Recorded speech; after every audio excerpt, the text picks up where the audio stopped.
Socotra island, जिसके लिए एक या दो नहीं बल्कि बहुत सारे ममालिक अपना परचम लहराने की सोचो विचार में लगे हुए हैं। पूरे इंडियन ओशन में सबसे यूनिक, आइसोलेटेड और सबसे ज़्यादा स्ट्रेटेजिकली इम्पोर्टेंट जजीरा है।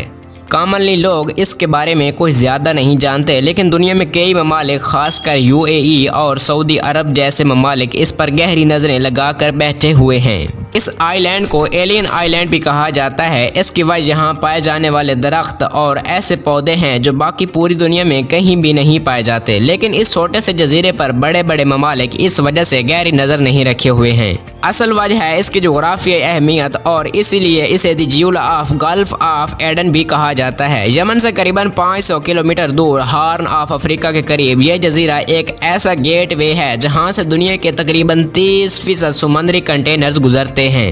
हर रोज तकरीबन 3 मिलियन यानी 30 lakh oil barrels Persian gulf से निकलकर एडन ओशन में आते हैं। यह समुद्री जहाज अरेबियन सी को पार करते हुए गल्फ ऑफ एडन में दाखिल होते हैं, फिर रेड सी से होते हुए बाबुल मुंदेब को अबूर करते हैं और फिर इसी तरह सवेज कैनाल के जरिए से यूरोप पहुंच जाते हैं। तो यूं जो भी इस जजीरे को कंट्रोल करेगा, दरअसल वो वर्ल्ड ट्रेड को कंट्रोल करेगा और साथ ही साथ अफ्रीका पर भी नज़र रख सकेगा, क्योंकि बिल्कुल करीब ही सोमालिया वाक़या है और इस रूट पर आने वालों के लिए सबसे बड़ा खतरा सोमाली पायरेट हैं, जो अक्सर तिजारती जहाज़ों पर हमला करके हाईजैक कर लेते हैं और फिर तावान की डिमांड करते हैं। इस आइलैंड को कंट्रोल करके पूरे ट्रेड रूट को महफूज बनाया जा सकता है और इस तरह मिडल ईस्ट की तमाम एक्टिविटीज़ पर भी नज़र रखी जा सकती है। इसके अलावा आसपास की तमाम फिशिंग कम्युनिटीज़ के लिए भी ये आइलैंड एक अहम स्टॉपिंग पॉइंट है। अब आपको इसकी अहमियत का अंदाज़ा तो हो गया होगा कि एक तीर से कई शिकार किए जा सकते हैं, जिसकी वजह से ईरान से लेकर कतर और इंडिया तक हर रीजनल पावर इस पर अपनी बेस कायम करने के ख्वाब देख रही है। मगर यूएई और सऊदी अरब बाकी तमाम कंट्रीज से सबसे ज्यादा कोशिश कर रहे हैं इस जगह का कंट्रोल हासिल करने के लिए, और इसकी एक बड़ी वजह यमन भी है, क्योंकि सोकोट्रा आइलैंड दरअसल यमन का ही हिस्सा है। मगर इसमें सबसे बड़ा मसला है सकाफती और समाजी, जो यमन में सबसे ज्यादा मुख्तलिफ है। सोकोट्रा की आबादी तकरीबन 60,000 है और ज्यादातर मुसलमान हैं, और इन मुसलमानों में 50% सुन्नी जबकि 50% शिया मुस्लिम आबाद हैं। यहाँ के ज्यादातर लोगों का पेशा या तो मछलियाँ पकड़ना या फिर खजूर का काश्त करना है, क्योंकि ये ज्यादा वेल डेवलप्ड एरिया नहीं है। बदकिस्मती से कुदरती हुस्न से माला माल ये जजीरा पिछले कुछ सालों से यमन की खाना जंगी का हिस्सा बन चुका है, जिसकी वजह से इसमें भी बहुत ज्यादा तबाही मची हुई है।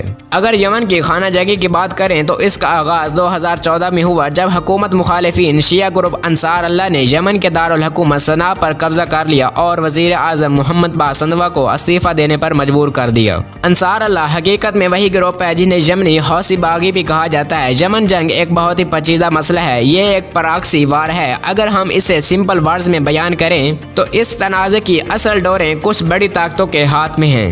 एक तरफ अमेरिका और गल्फ कंट्रीज हैं जो सदर हादी की हुकूमत को सपोर्ट करते हैं, और दूसरी तरफ ईरान है जो हौसी बागियों को सपोर्ट करता है। यमन एक ऐसे प्रॉक्सी वार का मैदान बना हुआ है जहां आलमी ताकतें अपने मफादात के लिए इसकी ज़मीन और अवाम को इस्तेमाल कर रही है और यमन की सरजमीन को खोल कर रही है। मगर ये एक अलग टॉपिक है। हमारा असल मुद्दा था सऊदी अरब और यूएई की सोकोट्रा आइलैंड पर दिलचस्पी। यहीं पर इन दोनों ममालिक की एक दिलचस्पी की वजह यह भी है कि कुछ अरसा पहले यूएई पर मिसाइल अटैक हुए थे, जिनकी जिम्मेदारी हौसी बागियों ने कबूल की थी। इस तरह ये दोनों ममालिक इन पर भी नज़र रखना चाहते हैं। इस तरह अगर सोकोट्रा आइलैंड इन ममालिक के कंट्रोल में आ जाता है तो वो बहुत आराम से इन अटैक्स को नाकाम बना सकते हैं और जवाबी अटैक भी आसानी से किए जा सकते हैं। मगर इस सब कहानी में एक ट्विस्ट आता है जिससे ये स्टोरी मजीद इंटरेस्टिंग हो जाती है।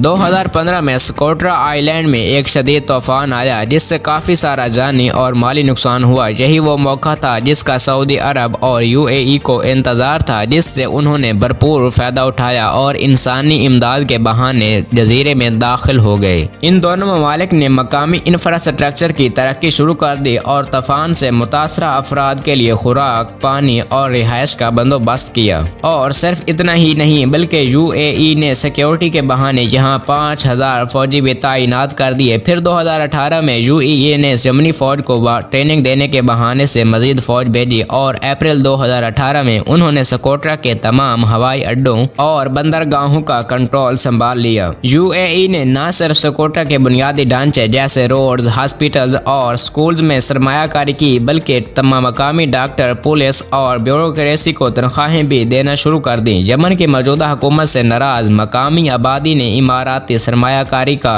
वेलकम करना शुरू कर दिया, बिल्कुल वैसे ही जैसे जहां गुड़ वहां मक्खियां। यानी आइलैंड की आवाम का रवैया यूएई के मंसूबे को पूरा करने में मदद देगा। मगर दूसरी तरफ यूएई के इन इक़दामात की वजह से सऊदी अरब नाराज है, लेकिन यूएई इसकी कोई खास परवाह नहीं कर रहा। यमन के माहिरीन के मुताबिक यूएई सऊदी अरब के मफादात की बजाय अपने मफादात को तरजीह दे रहा है, जबकि ये मंसूबा इन दोनों ममालिक का एक साथ था और यूएई सिर्फ अपने कमर्शियल और स्ट्रेटेजिक मफादात को देख रहा है। और इसकी बड़ी मिसाल ये है कि यूएई ने यमन के तमाम अहम पॉइंट्स पर अपना असर और रसूख बढ़ा दिया है। बाबुल मंदेब के करीब वाक़े एक जजीरे पर यूएई ने अपनी एयरबेस बनाई है ताकि न सिर्फ पायरेट्स बल्कि ईरानी बहरी जहाज़ों पर भी नजर रखी जा सके। सकोट्रा के गवर्नर महरूस पहले से ही यूएई की बेजा मुदाखलत के खिलाफ आवाज उठा चुके। इनके मुताबिक यूएई मकामी हिमायत हासिल करके अगला कदम ये उठाना चाहते हैं कि इस जजीरे को एक सियाहती मकाम में बदल दे। ये खूबसूरत जजीरा सियाहत के लिए एक परफेक्ट प्लेस है। यहाँ की मुनफरद जोग्राफिया बहुत से सियाहों को अपनी तरफ खींच लाएगा, मगर पुरअमन फिजा होने के बाद कई इमाराती कंपनियां वीकली हदीबो और अबू धाबी के दरमियान परवाजें भी चला रही हैं। इस मंसूबे को अमली शक्ल देने के लिए बड़ी बड़ी इमाराती कंपनी सकोट्रा के नेशनल पार्क में 5 स्टार रिजर्वेंट्स की तैयारी शुरू कर दी है।